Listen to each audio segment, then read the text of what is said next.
हलचल इंडिया, मेरी यानी विनीता के साथ आइए नजर डालते हैं आज की खास और बड़ी खबरों पर। यूं तो देश में पीएम नरेंद्र मोदी ने कोरोना काल के बाद आत्मनिर्भर भारत के जरिए देश में बेरोजगारों को रोजगार पाने के लिए एक राह दिखाई है, लेकिन आप ये नहीं जानते होंगे कि इसके पहले ही आत्मनिर्भर इंदौर की मुहिम शुरू हो गई थी, जो अब एक बड़े मिशन की ओर बढ़ रही है। देश के 4,500 शहरों में आत्मनिर्भर भारत के जरिए रोजगार की पहल का ख्वाब भले ही पीएम नरेंद्र मोदी ने 2020 में देखा हो, लेकिन इंदौर के एक सामाजिक संगठन ने साल 2017 में इंदौर के लोगों को आत्मनिर्भर बनाने के लिए प्रयास शुरू कर दिए थे। इंदौर में हुए एक आयोजन के दौरान जब इस बात का खुलासा हुआ तो हर कोई चौंक गया, क्योंकि गरीबों, बेसहाराओं और बेरोजगार महिलाओं व पुरुषों को आत्मनिर्भर बनाने के लिए सामाजिक संगठन सन्नी वेलफेयर कमेटी इंदौर द्वारा साल 2017 से काम किया जा रहा है। अब तक अपने अनूठे प्रोजेक्ट के तहत सैकड़ों लोगों को उनकी पसंद के काम के अनुसार आर्थिक मदद देने वाले एसडब्ल्यूसी के प्रोजेक्ट के जरिए आत्मनिर्भर बनाया जा चुका है। सन्नी वेलफेयर कमेटी के मैनेजर सैयद नाजिम अली ने बताया कि समाज के संपन्न लोगों द्वारा एकत्रित की गई राशि के जरिए लोगों की मदद की जाती है ताकि उनके परिवार का सहज संचालन किया जा सके।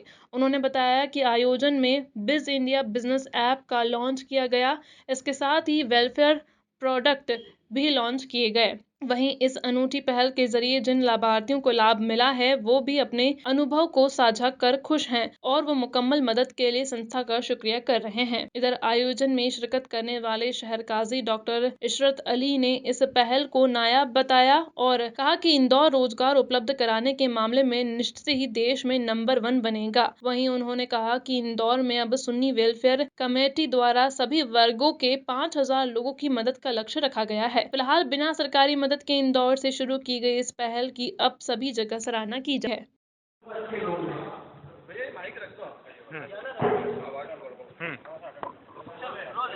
जी बताएं किस तरह से जो है आत्मनिर्भर भारत बनाने में जो ये इंदौर को रोजगार में नंबर 1 बनाने में ये महत्वपूर्ण है। ये 2015 से इस प्रोजेक्ट की हम लोगों ने शुरुआत करी, जिसमें हमारा मकसद हमेशा से ये रहा कि एक जो मांगने वाला शख्स है वो कैसे पहले कमाने वाला बने और उसके बाद फिर देने वाला बने। और साथ ही गवर्नमेंट ऑफ इंडिया और प्रधानमंत्री जी ने जो इस आह्वान की शुरुआत करी आत्मनिर्भर भारत, और हम ऑलरेडी इस मामले में और इस मुहिम में जुड़े हुए थे और इससे अब 500 से ज़्यादा परिवार इससे फ़ायदा हासिल कर रहे हैं और आगे चल के 5,000 का हम लोगों ने टारगेट लिया है कि इसी तरीके से लोग आत्मनिर्भर बने और इस मुल्क की तरक्की में कंधे से कंधा मिलाकर आगे बढ़ें। इंदौर को रोजगार में नंबर 1 बनाने में जो ये प्रोजेक्ट जी बिल्कुल अदा करेंगे, क्योंकि जितना हम लोगों ने देखा है कि हिंदुस्तान में जितने बड़े पैमाने पर जो माइक्रो फाइनेंस पे हमारी ऑर्गेनाइजेशन काम कर रही है, हमने नहीं देखा कि इंदौर के अलावा कोई ऑर्गेनाइजेशन इस तरह से काम कर रही है। और जितने ज़्यादा लोग, इसमें सबसे बड़ी बात ये है कि जिन लोगों का हम लोगों ने रोजगार लगाया उनकी मॉनिटरिंग मुसलसल होते रही, यानी कंटिन्यूस मॉनिटरिंग के तहत और वेंडर डेवलपमेंट प्रोग्राम के तहत इन लोगों को एंटरप्रेन्योर बनाने के लिए जो हम लोगों की टीम कंटिन्यूसली लगी रही। इस मॉडल पर अभी तक के हमने नहीं देखा है कि कोई और काम कर रहा है, इसलिए हम ये कह सकते हैं कि ज़रूर इंदौर, फिलहाल तो इंदौर नंबर 1 ज़रूर बनेगा रोजगार देने की मुहिम। सरकार की तरफ से कोई आपको? जी नहीं, अभी तो सरकार की तरफ से कोई मदद नहीं है। इसमें कुछ हमारे इंदौर के ही ऐसे समाजजन हैं जो इसमें हमारी मदद करते हैं। और इस बार हम लोगों ने पहला हमारा प्रोडक्ट लॉन्च किया है, जो कम्प्लीटली, शायद मैंने अभी तक नहीं देखा है, लेकिन ये कम्प्लीटली चैरिटेबल प्रोडक्ट होगा मार्केट में, जिसका पूरा का पूरा प्रॉफिट जो है वो लोगों की मदद में, पढ़ाई में, स्वास्थ्य में लगाया जाएगा। वेलफेयर नाम से इस ब्रांड को हमने शुरू किया है। अभी तक हम लोगों ने आगे तो नहीं बढ़े हैं उस तरफ में, लेकिन अगर ऐसा कुछ होता है तो ज़रूर हम उससे कंधे से कंधा मिलाकर आगे बढ़ेंगे। मेरा नाम Syed Nazim Ali, general manager Sunni welfare committee.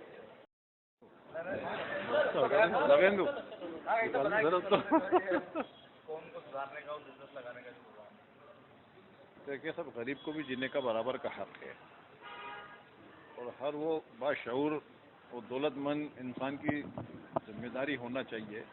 जो गरीब इंसान है, जो घर चलाने के लिए भीख मांगने पे मजबूर है, उसकी मजबूरी को ख़त्म करते हुए उसको अपने पाँव पे खड़ा करें, उसके छोटे मोटे रोज़गार की व्यवस्था करें जिससे वो अपने घर को चला पाए।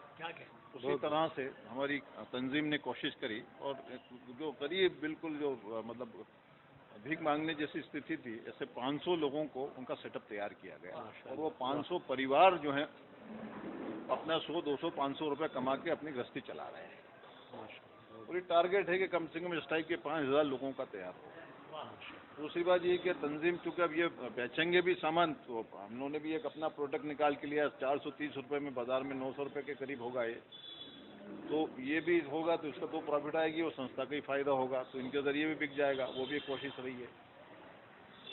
एजुकेशन के लिए भी कोशिश रही है, एजुकेशन में काम कर ही रहे हैं। तो तंजीम हर महकमे में काम कर रही है। अल्लाह ने चाहा तो हम सब लोग मिलकर इस शहर को एक अच्छा सा मैसेज देंगे इंशाअल्लाह। भारत के 4,500 शहरों में एक वाहिद अपना प्यारा इंदौर, सफाई में नहीं, रोजगार में भी, खुशहाली में भी, तरक्की में भी इंदौर हमारा एक रहेगा। भारत निर्भर की तरह काम करेगा। आत्मनिर्भर जो भारत एक अभियान है, उससे पहले से ये सेटअप शुरू है। नहीं, ये तो पहले से चल रहा है। उस अभियान को जो है मतलब ज्यादा सपोर्ट मिलेगा, आगे बढ़ाया जाए। सब तो मैं तो कहता हूँ सब होना चाहिए। यहाँ पे कोई हिंदू मुस्लिम की तो बात नहीं। जो गरीब इंसान है, वो जो बहुत बुरी हालत में जीने के लिए भीख मांग रहा है, अगर समाज के लोग उसको फाइनेंशियली मदद करके अपने पाँव पे खड़ा करते हैं ताकि वो अपनी गृहस्थी चला पाए, अपने बच्चों को पाल पाए, अपने बच्चों को एजुकेशन दे पाए, तो करना चाहिए। दौलत कितने दिन के साथ, जिंदगी कितने दिन के साथ नहीं रह जाए। बताइए। मैं होटल पे काम करता हूँ, बड़वाली चौकी पे। 5 जने हैं घर में, 3 बच्चे, 2 मियाँ बीवी। अकेला कमाता, 2 बच्चे स्कूल पढ़ते। तो परेशानी बहुत जा रही थी। मैंने यहाँ ठेले का फॉर्म भरा था, एक तो इन्होंने ठेला दिए मेरे को, तो 2,000 रुपये हफ्ते की मेरी आमदनी बढ़ गई।